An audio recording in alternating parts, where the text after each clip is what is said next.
दोस्तों, आज की कहानी है जेठानी जी हर बात में दिखावा करना गलत है। चलो दोस्तों, कहानी को शुरू करते हैं। दीक्षा बेटा आ गई, चाय पीकर थोड़ा आराम कर ले।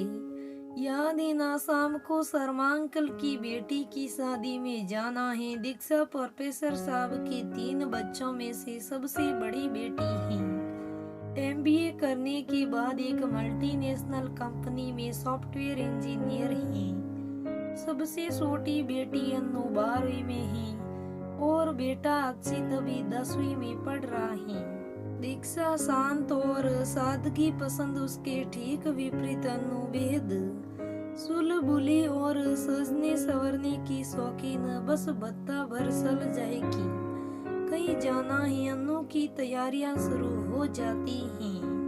कौन सी ड्रेस पहननी है, कौन सी ज्वेलरी पहन कर जाऊंगी। शाम को सभी शादी में जाने के लिए तैयार होते हैं। यह क्या दीदी, आप शादी में जा रही हो कि कहीं शॉपिंग करने? आपकी ड्रेस का कलर कितना लाइट है, तू तो जानती है अन्नू। मुझे ज्यादा चमक दमक पसंद नहीं है, जिद करके अन्नू दीक्षा को माँ की ब्लू कलर की साड़ी पहनाकर हल्की सी लिपस्टिक, कानों में छोटे छोटे झुमके, खुले बाल, आंखों में काजल लगाकर तैयार कर देती हैं। हमेशा सिंपल रहने वाली दीक्षा आज बहुत सुंदर लग रही थी। अरे और कितनी देर लगेगी तुम लोगों को तैयार होने में? पापा की आवाज आते ही सब लोग जल्दी से गाड़ी की ओर बढ़ जाते हैं।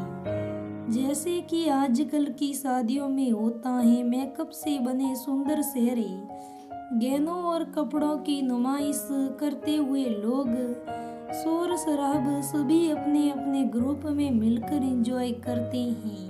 अरे सुनती हो, आ रही हूँ जी, इतना क्यों चिल्ला रही हो? बात ही ऐसी है, आज शर्मा जी का फोन आया था।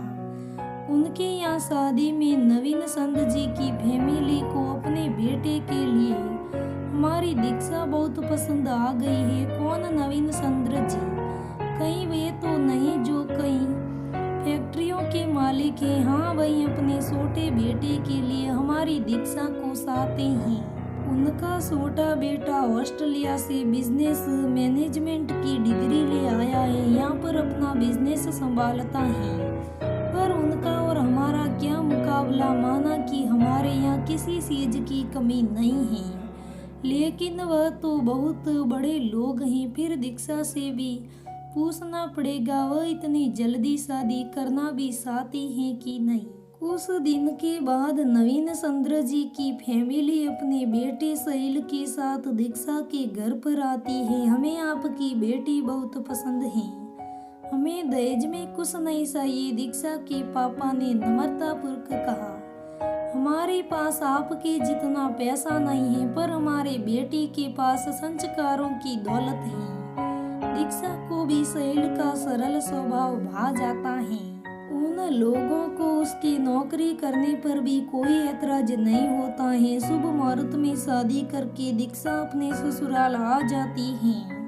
दीक्षा की ससुराल में उसके सास ससुर, जेठ जेठानी, उनका एक छोटा बेटा, एक बड़ी ननंद स्वाति जिनकी शादी हो चुकी थी, और उसका पति साहिल है। शादी के तुरंत बाद दीक्षा और साहिल 10 दिन के लिए हनीमून पर चले जाते हैं।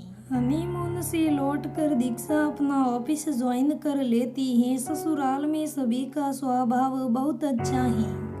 माँ कमला जी तो बिल्कुल माँ की तरह उसका ध्यान रखती हैं। जेठानी नीता का ज्यादातर शॉपिंग और पार्टी में बिजी रहते हैं। दीक्षा ने महसूस किया कि यूँ तो घर में बहुत सारे नौकर हैं, पर उसकी सासू माँ फिर भी रसोई में बहुत व्यस्त रहती हैं। सुबह तो उसे ऑफिस जाने की जल्दी होती थी, पर शाम को वह पूरी कोशिश करती थी सासू माँ की हेल्प करने की। उसकी ससुराल का नियम है कि सुबह तो सब लोग अपने अपने काम में व्यस्त रहते हैं, परंतु शाम के खाने पर सारा परिवार एक साथ होना चाहिए। उसकी शादी को अब 3 महीने हो गए थे। एक दिन वह ऑफिस से आती है।